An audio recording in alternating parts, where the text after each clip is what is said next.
sore teman-teman. Sore ini saya kedatangan tamu istimewa ya, mitra program pengabdian kepada masyarakat BINUS Bangun Desa 2024. Perkenalkan Pak Iman ya, nanti akan cerita. Beliau salah satu alumni dari Maranatha ya, bidang seni murni ya. Kebetulan dari pagi tadi ada beberapa dosen dari prodi Creative Partnership, bahkan juga dosen dari satu university bergabung dalam acara workshop atau mungkin lebih tepatnya diskusi lah ya. Diskusi ya, saya ingin tidak berlama-lama, silahkan Pak Iman mungkin memperkenalkan Pak, mungkin keluarga Bapak apakah memang dari seniman atau seperti apa sehingga Bapak juga tertarik untuk meneruskan secara akademik. Silahkan Pak. Ya, perkenalkan, nama saya Iman Budiman. Saya lahir di sebuah kampung, tepatnya di Kampung Jelekong, Desa Jelekong di Kabupaten Bandung. Di mana di tempat saya itu terjadi mungkin fenomena ya, karena di Kabupaten Bandung hanya di Jelekong itu tempat ngumpulnya para seniman, Pak. Dari mulai tari-tarian, terus wayang golek. Di sana kurang lebih ada 50 dalang, Pak. 50 dalang? Ya, dari mulai Abah Sunaria, sekarang cucu-cucutnya itu berkembang terus. Ada juga pencaksilat, di sana ada beberapa perguruan, dan justru yang saya geluti, saya lebih ke seni rupa, seni lukis. Padahal ya keluarga kebanyakan di dunia pewayangan. Nah, justru itu membuktikan bahwa saya pikir bakat itu nggak ada. Bagi saya sendiri, bakat itu adalah gelar dari seseorang buat orang yang bisa akan sesuatu. Ketika kita melihat seseorang bisa akan sesuatu, mau menyanyi-kah, mau melukis-kah, mau menari-kah, lalu saya bilang orang itu punya bakat. Kalau toh seandainya orang itu nggak bisa apa-apa, si objek itu nggak bisa apa-apa, kata bakat pun nggak bakalan muncul. Dan saya rasa bahwa bisa itu mutlak karena terbiasa. Jelekong menjadi sebuah fakta, masa di satu kampung, ada fenomena terjadi sampai ada titik jumlah pelukis di Jelekong itu lebih dari 1.000 orang. 1.000 orang? 1.000 orang. Makanya di sana saya melihat bahwa masa ada yang punya bakat melukis kok sampai 1.000 orang gitu. Itu bukan bakat. Dan setelah saya kaji, ternyata ya termasuk saya pribadi, saya terbentuk sama lingkungan. Karena apa? Dulu itu si masyarakat, kalau si karyanya udah beres itu dijemur di pinggir jalan, Pak, di sepanjang jalan. Jadi artinya itu terkonsumsi. Unsur rupa yang ada di lukisan-lukisan itu terkonsumsi sama masyarakat secara keseluruhan. Seperti titik, garis, bidang, warna, itu semua terkonsumsi tanpa sadar. Jadi ketika seorang anak ataupun ya masih sekolah SD, SMA, mereka mencoba belajar dengan metode yang sangat sederhana, Pak. Beda kalau ya kita belajar di akademis. Kita belajar detail dari mulai sejarah, teori, berbagai hal ya kita pelajari. Tapi di Jelekong itu mereka diajarkan secara sederhana, tanpa teori. Ya bisa dalam 1 bulan, 2 bulan itu bisa gitu. Nah, jadi artinya mereka terbentuk sama lingkungan. Begitupun kesenian-kesenian yang lain. Lingkungan sangat berperan penting. Seperti halnya saya di dunia pewayangan, keluarga, lalu beralih ke dunia lukisan, ya nggak lama. Sampai hasrat itu mengakar terus, menggebu, sampai akhirnya saya berusaha untuk bagaimana caranya masuk ke universitas. Di usia saya yang 32 tahun, waktu itu baru masuk, ngejar S1, seperti itu. Iya. Oke, tadi menarik Pak, bakat ya. Betul. Nah, kebetulan program studi kami itu program studi kewirausahaan atau brandingnya Creative Partnership ya. Tentu kami berharap alumni dari kami menjadi pengusaha Pak ya. Nah, apakah itu juga kan ada istilah bakat atau turunan dari pengusaha atau seperti apa, mungkin ada kaitannya cerita Bapak, Pak? Silakan. Sebetulnya sih ya bagaimana kita menempatkan diri ya Pak. Saya sendiri pelukis, seniman, tapi ada rasa senang ataupun suka tentang bisnis ya. Yang akhirnya ya saya diundang masuk di grup inti Perhimpunan Tionghoa Indonesia. Di sana pengusaha, banyak pengusaha di sana. Ya kita berorganisasi, kita bikin berbagai kegiatan, kolaborasi. Ya itu jadi artinya sebetulnya nggak ada yang namanya bakat usaha itu nggak ada. Kita yang penting bagaimana ya kita bisa memilah lingkungan. Itu sih sebetulnya. Lingkungan itu sangat berpengaruh. Jangan sampai ya, kita berwirausaha, kita berusaha, tapi lingkungan kita misalnya di mana, di titik mana gitu. Yang akhirnya nggak ketemu. Yang akhirnya nggak ketemu. Seperti itu. Oke, berarti sebenarnya teman-teman ya, bagi mahasiswa ya, khususnya BINUSIAN, sekolah atau kuliah itu sebenarnya untuk lebih mengarahkan atau mencari wawasan yang lebih luas. Betul. Atau mungkin Pak boleh kasih pengalaman. Saya dulu sebelum kuliah saya mempelajari seni lukis ya sebatas skill Pak, sebatas skill. Tapi ketika saya masuk kuliah saya diajarkan bagaimana sejarah, bagaimana wawasan, bagaimana itu medan seni di Indonesia, di Asia, di Eropa, ya sampai akhirnya ya menggiring saya untuk bekerja sama di sana gitu. Sampai terakhir, nah sekarang saja gitu, saya lagi mengerjakan proyek-proyek buat ke Jerman. Kemarin ada galeri di Singapura yang minta galerinya dipenuhi dengan karya-karya saya juga, di Australia juga. Nah itu disebabkan oleh saya masuk akademis gitu. Di sana ya lebih luas gitu. Ruang geraknya lebih luas, sudut pandang saya lebih luas gitu. Ternyata seni rupa itu nggak sesederhana ini gitu. Lebih luas. Nah justru kembali lagi ke masalah yang tadi Pak, sedikit saya lupa bahwa masalah bakat itu bisa jadi bumerang Pak. Ketika kita terlalu meyakininya. Kebayang satu anak akan terbunuh kemampuannya ketika si anak itu merasa dia nggak punya bakat. Padahal kemampuan kita nggak terbatas, mau di wilayah mana gitu. Tapi ketika kata bakat itu muncul dan diyakini, wah saya nggak bisa main musik, saya bukan pemusik, saya nggak punya bakat. Padahal permasalahannya dia nggak punya alat musik Pak. Coba kalau punya alat musik, yang namanya bagus itu jam terbang. Iya. Tadi menarik ya, ada salah satu teman saya. Dia siap-siap ya nggambar. Waduh katanya gimana? Nah tapi tadi saya bukan paksa ya. Oke, pegang aja dulu kuasnya. Terus gimana? Ya pegang aja. Tapi begitu dipegang kan? Ada percaya diri kan? Ya, mungkin karena lihat yang melukis kok bisa gitu ya. Betul, ya pasti kan sesuatu yang baru ya. Betul. Ya saya juga selalu ke mahasiswa, ayo coba ya. Katanya Pak belum punya modal tuh, punya teman tuh yang punya modal. Ya. Jadi sebenarnya tadi betul ya, tergantung mindset kita tuh mau kemana gitu ya.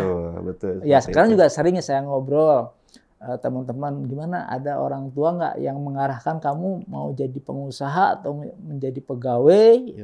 Macam-macam Pak. Ada yang orang tua saya Pak pengusaha, tapi saya nggak mau jadi pengusaha, katanya mau kerja dulu. Berarti mindset ya. Ada juga termasuk nih Jason ya, mahasiswa saya, keluarga saya Pak katanya karyawan, tapi saya tuh ingin berbisnis karena apa? Terinspirasi mata kuliah berkaitan dengan socialpreneur ya. Oh ternyata bisnis itu bukan mencari untung saja. Oh berarti ada segi sosialnya, kepuasan mungkin ya Pak ya. Nah tadi kata Bapak, apalagi ya seniman ya, kadang-kadang tidak punya waktu katanya. Bisa cerita itu ya. Ya yang namanya seniman itu nggak menganggap bahwa apa yang kita kerjakan itu pekerjaan. Justru akan terasa sulit ketika saya menganggap bahwa apa yang saya kerjakan itu adalah sebuah pekerjaan gitu. Akan terasa capek, Pak. Tapi ketika itu adalah suatu keharusan, tanggung jawab saya sebagai seniman gitu kan, bagaimana membuat suatu hal yang indah untuk dinikmati oleh mata orang lain gitu. Dan itu tanggung jawab saya gitu.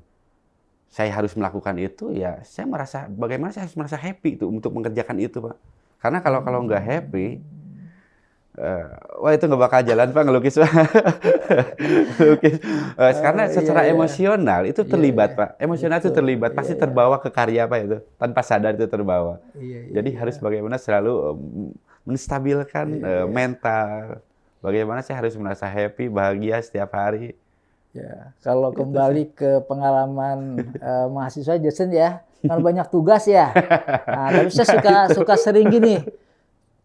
Kamu fokus saja bikin ide bisnis, apapun tugasnya itu kan beda template, Betul. Oh, tugas A, oh kalau bisnisnya idenya udah dibuat, tinggal ngikuti template ini. Betul. Ada tugas B, ya tinggal pindahkan lagi kan, karena idenya udah lurus, saya mau berbisnis gitu. Nah, betul. Idenya udah, ya seperti tadi katanya.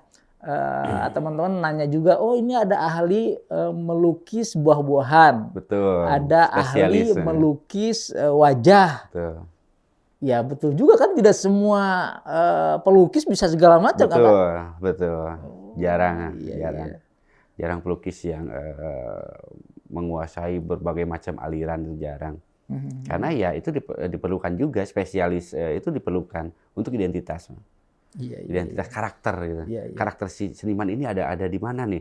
Goresannya seperti apa? Itu karakter itu penting. Untuk membedakan seniman A dengan seniman B atau seniman yang lainnya, seperti itu. Ya, kalau berkaitan dengan produk ya kan, produk itu ada berupa barang ya, ada berupa jasa ya. Ya, kami sering membahas produk itu harus punya value ya. Ya, betul. Harus ada keunikan ya. Ya sama ya di pelukis itu juga ya ada. Oh, dia khusus bisa melukis wajah katanya ya.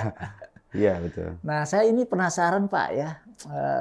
Kan lukisan tuh ada harga sampai level Avandi lah gitu ya. Betul. Apakah itu jam terbang atau ada apa, Pak? Boleh kasih bocoran? Banyak faktor sih untuk menuju ke sana itu. Ada seorang anak disuruh kakeknya menjual arloji, Pak. Tolong jual ke tukang loak. Si cucunya itu menawarkan si arlojinya itu dengan ke tukang loak itu dihargai cuma 10.000, Pak. Kembali lagi ke si kakeknya, dia jawab, dia kasih tahu kakeknya bahwa si tukang loak ngasih harga 10.000. Lalu si arloji itu disuruh jual ke toko barang antik dan dihargai ternyata lebih dari 1 juta, Pak. Nah, udah dilaporkan ke si kakek. Si cucu itu disuruh untuk jual itu si arlojinya ke museum. Dan itu dihargai 2 miliar. Artinya karya seni pun seperti itu, Pak. Bagaimana? Coba kita lihat, apalagi sekarang perkembangan seni itu sangat pesat, Pak. Sangat cepat. Saking cepatnya seolah-olah ada kesenjangan antara masyarakat dengan seni. Masyarakat bingung. Kok ini karya seni nggak karuan, anak kecil juga bisa, kok harganya bisa 2 triliun ya? Bagaimana ini terjadi? Kok ini pisang cuma di lakban harganya 1,7 miliar, ini apa gitu? Seni udah mulai nggak objektif, tapi lebih subjektif itu apa idenya apa, gagasannya apa, dan konsepnya seperti apa, dan juga penempatannya, Pak. Bagaimana karya itu bakal dihargai dengan harga yang pantas ataupun sesuai keinginan, tergantung kita menempatkan si karya itu di mana, apa dijualnya di mana. Seperti itu sih sebenarnya yang saya alami. Seperti satu contoh ya, di Indonesia saya jual dengan harga sekian, misalnya harga 20, 30, tapi ketika saya masuk ke pasar Singapura itu dijual harga ratusan juta juga, itu masih terasa murah buat mereka. Itu kan beda. Segmentasi ya, kalau segmentasi dari pasarnya beda. Bahasa bisnis itu ya, segmentasi ya. Seperti itu. Oke. Nah, waktu pertama kita ketemu, Pak ya, udah beberapa kali nih, ada dari dosen juga dari Jakarta, bahkan pernah saya bawa mahasiswa juga ya. Betul. Ya berkaitan dengan Bapak pernah ingin mengembangkan digital marketing. Nah, Oh apa iya. nih yang dimaksud Bapak ya? Soalnya begini Pak, Ya. seniman itu mereka lemah. Hmm. Yang pertama manajemen keuangan. Ini Iya, iya. jujur-jujur aja Iya, lah. iya, iya, Manajemen keuangan seniman itu sangat Iya, lemah sekali. ya karena tidak belajar finance kan. Betul, Iya, betul, iya, iya, betul. Itu sangat lemah mengurus keuangan. Iya, Yang iya. kedua, seniman itu agak lemah di teknologi, Pak. Di teknologi. iya. Nah, sekarang setelah dulu saya sampai sempat membina kurang lebih 50 sampai 80 orang karyawan seniman lukis saya bina di sana di Jelekong. Sesudah itu saya masuk kuliah, akhirnya bisnis saya stop dulu Pak semua. Pas saya masuk kuliah itu pas Covid, Pak. Pas Covid. Iya, iya. Dulu sebelum Covid saya memasarkan lukisan tuh door to door, Pak. Kalau saya mau karyawan saya bertambah berarti saya harus berangkat ke suatu tempat untuk membuka pasar baru. Contoh di Bali misalnya, saya harus buka beberapa galeri lagi, masuk ke beberapa galeri lagi untuk menawarkan produk. Iya, iya. Dan dari 80 orang itu, satu minggu tuh lebih dari 500 lembar lukisan saya harus masukkan barang ke Bali, ke Jakarta, kemana. Dan itu door to door. Saya awalnya berangkat, terus selanjutnya saya paket terus kirim barang. Nah, ketika Covid terjadi, perilaku masyarakat berubah. Masyarakat takut untuk keluar ke rumah, terus kebutuhannya harus terpenuhi, termasuk itu hasrat tentang seni. Yang akhirnya pasar online pun bermunculan. Nah, sekarang justru lebih ke pemasaran itu nggak saya harus berangkat ke Bali, nggak saya harus berangkat ke Jakarta ataupun ke kepulauan yang lain. Artinya kita cukup standby di tempat dan memasarkan secara online. Nah, pemasaran online itu, nah di titik itu kita sangat lemah sebenarnya. Sangat lemah bagaimana untuk mengatur algoritma gitu, bagaimana membuat manipulasi marketing. Nah, seperti itu kita. Oke, nah ini teman-teman ya, teman-teman dosen terutama ya, ini peluang ya, silahkan komen di podcast kita ya, Jason ya. Mungkin ada tips trik ya, Betul. atau mungkin bagi Binusian mahasiswa ya, boleh mungkin kerjasama apalah nanti ya. Tapi paling tidak betul Pak, memang harus kerjasama. Betul. Ada khusus Bapak di produksi, kalau dari satu perusahaan itu ada yang bagian finance, nggak mungkin orang seni ya, ya harus orang accounting atau apa ya. Dan ya di zaman sekarang mustahil kalau kita membangun bisnis yang besar itu sendiri. Kita harus benar-benar collab sama yang itu, harus membesar. Karena bisnis besar melibatkan banyak orang juga. Iya, iya. Seperti itu. Betul ya, termasuk ya ini teman-teman, pagi tadi saya sebenarnya bukan berinovasi ya. Kan biasanya kalau kegiatan program pengabdian ke masyarakat itu ya, selain datang ke desanya, biasanya via Zoom ya. Kalau via Zoom kadang-kadang seperti di kelas ya. Tapi tadi saya mengajak teman-teman dosen, ayo informal saja santai suasananya ya, tidak terlalu ya, tetap materi ada ya. Tapi mungkin dari obrolan itu bisa saling mengisi ya. Nah, tadi Bapak bilang ya silahkan ya teman-teman, mungkin nanti bisa ada kesempatan, Bapak ada waktu, mungkin tadi teman-teman dari satu university katanya ingin berkunjung ya. Oh iya, tadi juga kebetulan ada lebih dekat ya kalau dari Binus di sini. Saya kira Pak Iman, terima kasih nih kalau ngobrol lama itu bisa sampai malam ya. Jadi kita mudah-mudahan bisa berdiskusi lagi. Mungkin ada peluang lain Pak. Ya ini juga. Nanti saya akan ngajak mungkin teman-teman dari Binus Raya lah, dari Jakarta, dari Bekasi ya. Terima kasih Pak Iman ya.